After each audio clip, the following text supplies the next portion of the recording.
Corey Williams, and this is Liam Santa Maria. And we are here for round 2. This is episode 2 of the show. We're covering the NBL finals, and we got a lot to talk about today. But first, we got to jump into it. The sweep has happened. Josh Boone called it. Well, he did. He told you. He said it was over in 2. You stared down the barrel of the camera and told the people, and boy, didn't he deliver. Josh Boone, we said New Zealand were going to change the way they guarded Casper Ware. They did that. That brought Josh Boone into the game, and he put up some mammoth numbers. 33, 15, and plenty of change. And Melbourne are going to the grand final. I mean, that was the best game of his season, actually of his career in Australia, for sure. It was monumental the way he went about his business. He shot extremely efficient from the field. He was getting in-ones, owning the boards, made Pleasure look like a boy out there. Pretty much anybody that guarded him looked like a boy. And he played with the mindset of saying, listen, this is over in 2. And to end it the way it ended, for him to get the buzzer beater layup back, I mean, you couldn't have wrote that script better. It was an amazing game for TV, and for what it was worth, Josh Boone, nothing but respect. I salute. You called it, you delivered, and you got it done. Good on you. Now, speaking of respect, plenty of respect for the New Zealand Breakers and the way they responded, because there was no shame in the way they went down in that game too. Obviously, they got swept. History will say it was an 0-2 series. It will say they lost their last 6 games straight. They lost 14 of their last 20. But that final game, they came to play. We called for a whole bunch of adjustments. Hanare made a lot of them. I love the way they came out at the start of the game, keeping the ball out of Casper Ware's hands, much more aggressive offensively, taking care of business on the boards. And boy, they were all over Melbourne to begin. 13 points up at quarter time. A really great response to go down on the buzzer in OT. They came to play, and they really showed something in that game. Yeah, they did, you know, and even Kirk Penny, if you're gonna go out, that's the way you wanna go out. You can sleep at night knowing you gave it your all, you fought till the absolute end. And if you're gonna lose, you don't wanna lose, but if you're gonna lose, you can live with that, for that being your last game. It was a thriller, it really was. Well, Kirk Penny, 17 points. That 3 he hit. Huge! Huge! Well, he hit 3 threes in the final quarter, but 30 seconds left. And it was about 40 seconds left. They had the ball in the backcourt on the side. Paul Hanare, no timeout. I'm not actually certain whether he had any or not, but he looked like he was thinking about whether to blow one. Let it ride. And Melbourne were in the zone. Kirk Penny, ultimate zone buster. Catch and let that thing fly, big ball style. Knocked it down, went 1 up. Now, speaking of that situation, Josh Boone making the free throw. 41% from the free throw line. That's how I knew he was in the zone. I'm like, there's no way. Let's see how this goes. He missed the first one. I said, oh my God. The first one was a heavy break. It was a bad miss. It was a bad miss, but to rattle that second one home, get to OT, and then Melbourne executing really well in, you know, a couple of slips. DJ Newell and Rakeem Christmas slipping over in those first couple of possessions in OT. I don't know whether it was a wet spot, but that was really, really telling. Yeah, it was, but I knew this. I knew New Zealand gave it their absolute all. But I knew that regardless of the situation, the position that they were in, going in overtime, Melbourne United is too deep and too strong. There was no way they were going to keep up. The longer that game went, it was more advantage Melbourne because they have too many weapons. Well, we mentioned they were 13 down at quarter time. That was the most they've been down at quarter time all season. But no panic.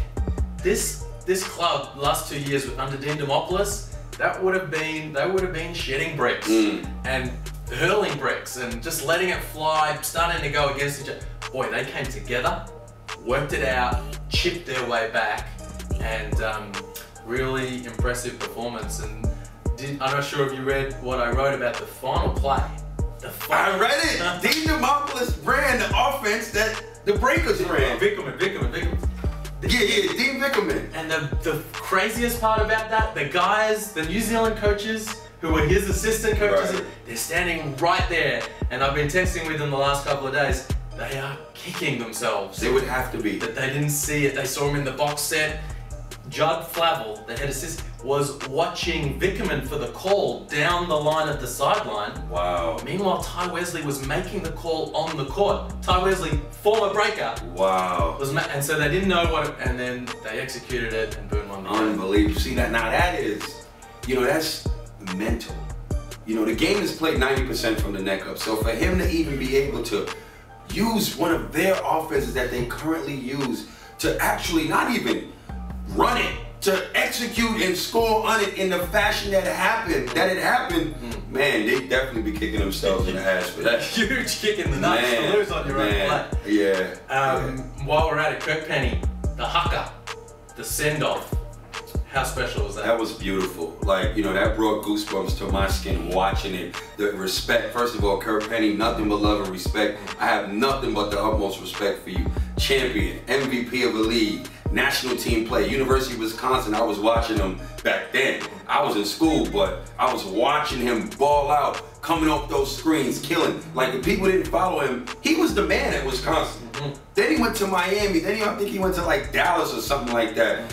And been all over the world. ACB, Spain, high level, and to come back home and kill. He helped bring basketball in New Zealand to a highest level. I know Steven Adams is there now, but he's young. He's come, as of late, he's transformed into this beast in the NBA. But Kirk Penny was pushing that thing for as long as I can remember. So tell me, who's number one New Zealand all time? Pero Cameron, Sean Marks, Kirk Penny, or Steven Adams? Man, Steven Adams is fourth.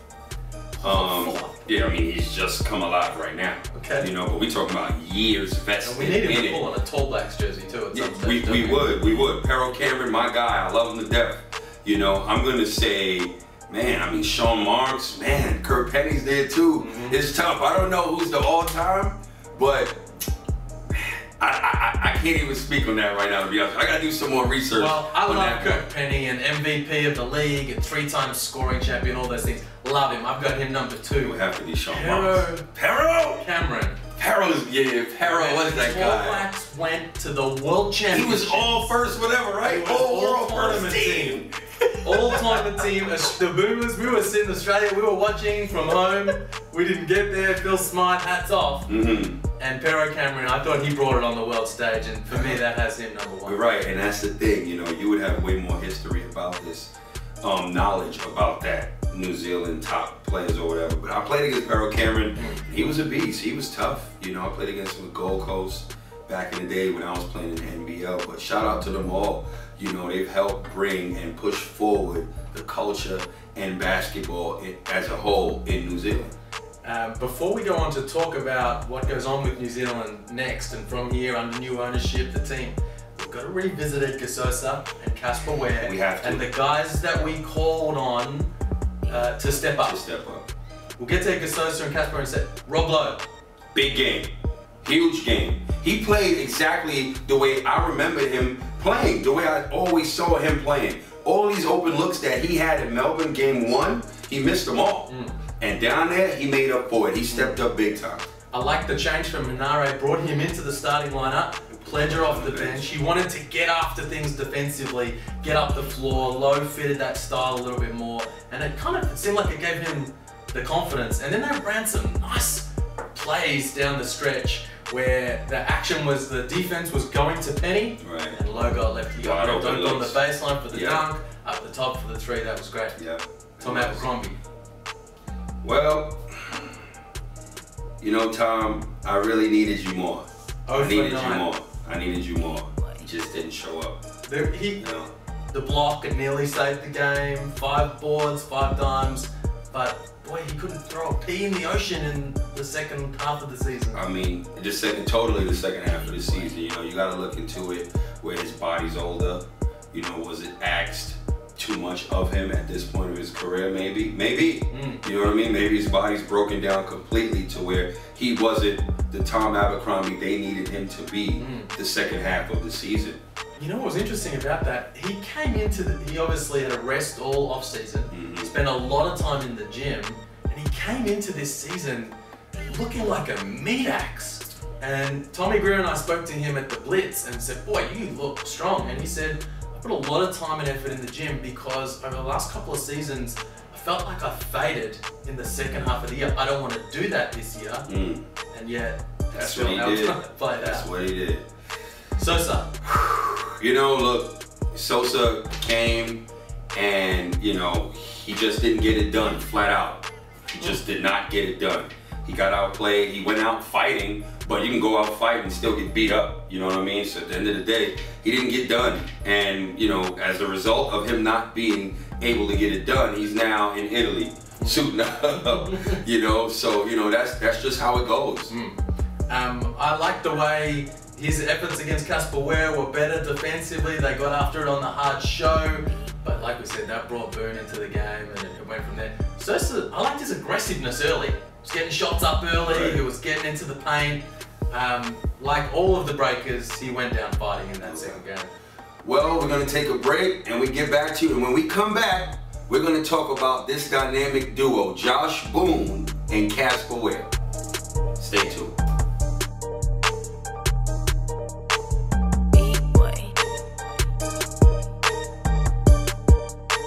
Welcome back to Up Front. I'm Corey, this is Liam.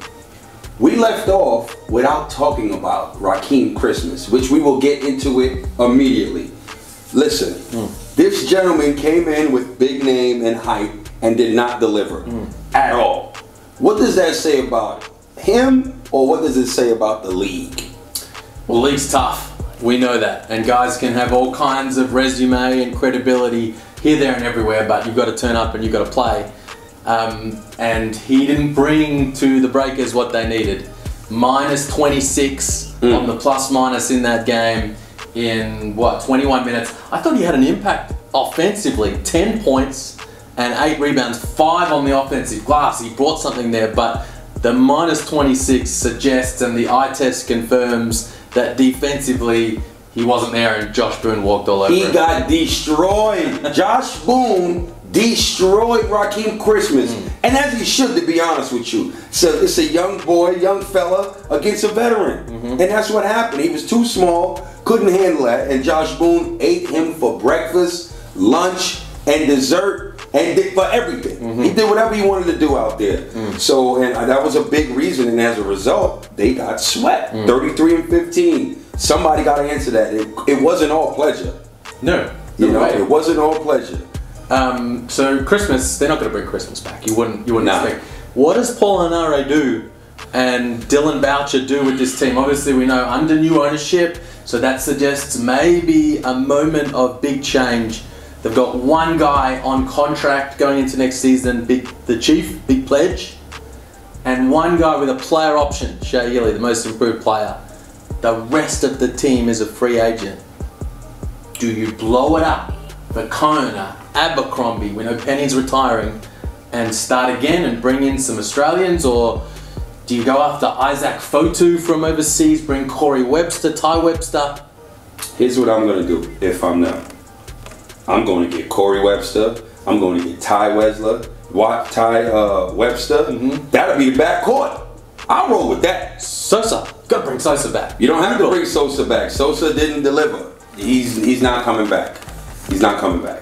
Then, I mean, think about this. New ownership, regime change. They're not dumping all this money into this team to see the same result. You know, look, the coach could be on the chopping block. How many games they lost at the end? Well, they lost 6 in a row down the stretch. Okay, but, that would be massive call. Look, I mean, it can happen. You know, regime change. We all see massive calls when there's a regime change. New money coming in. They don't know you. Then they don't owe you anything. They're going off what your stats are. Did you deliver or not? Look, here's what I don't get. If I'm an import and you sign me and I don't deliver, am I coming back? Probably not. Probably not. So why is it any different as a coach? It depends on what you say deliver is. I mean, I see the New Zealand Breakers made the playoffs. 4 other teams didn't. They always I see they were a bucket away from going to a 3rd game in the semi-finals. I feel like you got to give Henare the opportunity to advance. I don't know what his contract status is. Right. I'm pretty sure he's locked up. Okay. And I think he's a fantastic coach. I mean, I love him as a coach, but I just know when regime change, they don't know you. There's no emotional tie to you, and they're dumping their money in. So a lot of times, the man that's dumping their money in for a team that didn't do what they were supposed to do with a coach that I don't know, I wouldn't be surprised they bring in an import coach. That's coming next. Watch, that's coming next. Somebody's going to bring in some import coaches in this league. Like another American? Listen, like another American or even a Serbian. Or even a Serbian. You love your Serbians. It doesn't usually go well. All right. It doesn't usually go well in terms of bringing them in. Okay. But, you know, good luck to the Breakers. Now let's get back to what I really want to discuss. I said is oxymoronic. This duo is so good, they will never see the NBL ever again. Josh Boone, Casper Ware. I was on Casper Ware from the beginning. When I saw him do what he did against Westbrook, I said, listen, this guy is a legitimate NBA backup point guard. You cannot do what you do what you did against NBA MVP, the reigning defending MVP, picked him up full court. He was turning them 2 and 3 times in the half-court set. Then on the end, he's a great low-post defender. That guy is strong. Casper Ware is strong. I don't care how short he is. He's tough. He can shoot the 3. He can get to the back. There's nothing he can't do on the court. You know, so when you do that and you're matching up against an MVP of the league, and you score 20, you hit 6 threes, and honestly, that call was a goaltend. That was supposed to be a bucket against OKC. I would love to agree with you on that, but I can't. Okay, fair enough. Either way, the game was so controversial, it's still a win for him and Melbourne United. Huge win for Casper Ware. Wow, he was outstanding. Outstanding. So when you think about that, NBA scouts, the radar is like, wow, he just wowed us. We didn't expect this. There's players in the NBA that don't play Westbrook that hard. He played him hard like Patrick Beverley would play him hard. Okay? So boom, he comes into this season, regardless of how up and down his season was, and I was on him the hardest. I'm the hardest critic. He ended up finishing up super strong and destroyed Sosa. Got his team for the first time in the grand final sitting pretty. Now from history, and I don't even go off of history, but when I mean history, I'm talking about this season. Early in the season, he pretty much has owned Adelaide. Yes. So if I go out there, which I'm going to say, Adelaide is going to take a loss when they come to the grand finals. Now he just won a championship. You know what they're thinking in America? This is the dude who just went hard at Westbrook. Went overseas, not only won, he killed it. And finished up with the championship. So now we know he's a winner and a baller. I want that man on my team. I guarantee you.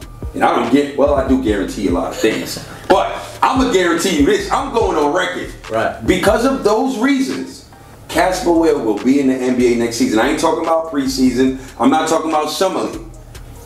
This offseason, he will be signed on an NBA roster. Watch that. I really hope you're right. But I'm not as confident because we see it year in, year out. I mean, we thought Casey Prather wasn't coming back. We thought after what he's done, what he did the last 2 years, what he did last year, we thought he was going to and he was so close with the Cavs in Summer League and played really well. We definitely didn't think Bryce Cotton was coming back. After what he did last season, 45, I don't know, you've heard it. Fair enough. Right, 45. Have you watched that tape? I did. I didn't watch it. I didn't watch it. Look, I heard it enough. I could imagine how 45 looked in the championship. And I'm sure after 45, if I saw it, I'd have been like, he's to the league. I would have believed it as well. But it happens. Torrey Craig, he got it done. So, I don't know, I could see it. But I tell you what, Melbourne, hats off to Vince Crivelli and Dean Vickerman when he got signed up because they went and re-signed Ware and Boone last off-season. And we've seen in this last couple of games in the semi-finals, that was so crucial in terms of getting this team to the next level. So, obviously, we spoke about Casper, so now you have the dynamic Josh Boone. Where do you think he's going to end up? What do you think is going to happen with him? sign that man up for multiple years. I mean, a dominant center like that who leads the league in rebounding, comes up big when you need him, perfect pick and roll big to go along with a guy like Casper Ware, who buys into the team to the extent that he does, is happy for you to not run plays for him and clean up all the mess. Sign that man up. He's 33. He's not going back to the NBA. As much as he would be a great veteran presence at the end of a bench, he's not going back to the NBA.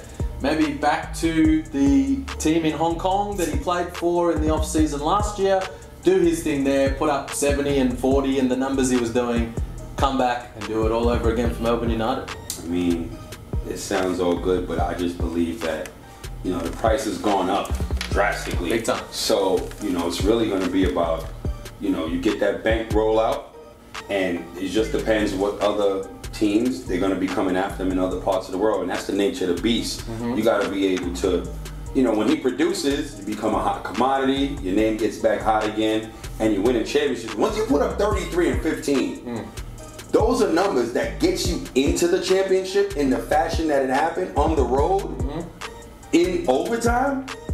That gets heard, that gets echoed all around the world. This is a world-class league, as we know, so everybody's watching. So it'll be interesting to see how this thing pans out if they win the grand final. The one thing, though, I think you got to keep in mind, he's 33. He's played all over the world for a long time. You know, he's written a blog called The Global Hooper, talking about how hard it is living on the road, playing. And now he's in Melbourne. He absolutely loves it here. It's an amazing city. Can we say that again? Now he's in Melbourne. Now he's here. He loves life. He loves that organisation. He loves the league. I wouldn't be surprised if he would be willing to turn down bigger offers elsewhere to come back and do it all over again with Melbourne. Well, the way I see it is, you don't have to pay a man in liquid. You can pay him in property.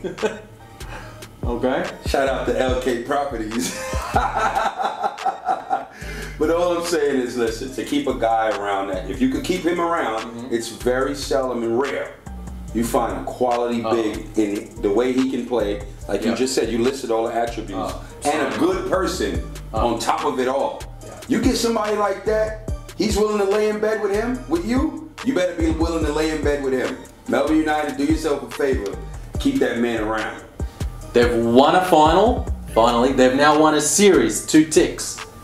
Can they win the title? They can win the title. Will they win the title? I am a firm believer. I believe, as much as I love Adelaide, I just don't know how Adelaide is going to be able to keep up with Melbourne United with their size and their height. They switch everything. Adelaide keeping up with someone else? Trust me. Trust me. Adelaide switches too much, first of all. And Casper Ware is too smart of an individual to recognize the mismatches. He's going to pick it apart, as they have been doing all year. Well, they have, but the flip side is they played all 4 games against Adelaide before Christmas. This is a different Adelaide team. Adelaide were 8 and 8 at Christmas. They have gone 11 and 2 since then. They're 1 game away from the grand final. They are in just as good a form as Melbourne are in. I got to roll with, and at the end of the day, I'm going to go home court advantage. That's why home court advantage is so key. All they got to do is win at home. Just quietly. Yep. Perth are still alive. Listen, man. They're alive for about 48 more hours, then it's over. It's over. Totally forgot about them because I'm not thinking about them. The inevitable is going to happen, okay? It's going to happen. It's over. If it ain't over Friday, which it is, it's over Sunday. You can't win 2 games in a row against this team. That's why I just lay down and die on Friday. I will be there to call it. A couple of things before that game happens. We talked about the adjustments that Perth could make. You said just take it, just take what's coming. No doubt. I reckon they need to run a bit more offensively. Now I know that sounds crazy because you say you said don't run. Don't have the legs, mate. You said don't run against Adelaide. I mean that plays into their game, but I totally disagree. The perception is you don't do that against Adelaide, but what Adelaide actually want is for you to walk the ball up the court and play slow and tentative on offense. And then they get the defensive board and they ram it down your throats down the other end. That's the tempo they want. Slow, quick. Slow, quick. They don't want up and back. Perth, Cotton in transition threes, Cook Jr. running the lane, Wagstaff the trail, Tokuto at the rim. I think they've got to get out and push it a little more. Well, you're going to watch what I already know is going to happen. We're going to all watch it, okay? The debacle. It is over. Perth, go to sleep, lay down. I'll see you Friday. The biggest thing for me is, how am I going to get out of that arena after all this shit I've been talking? You got some security lined up. Oh, listen. Is Redditch going to help you out there? No way, no way. Redditch, no way. I can't count on him or Lockie. But look, it's been a pleasure. We're going to keep this short and sharp. I know we talk a lot. I definitely talk a lot. But it's been a pleasure having you here watching us and talking about the game we love so much. We'll see you Saturday. Actually, we'll see you over the weekend. Peace.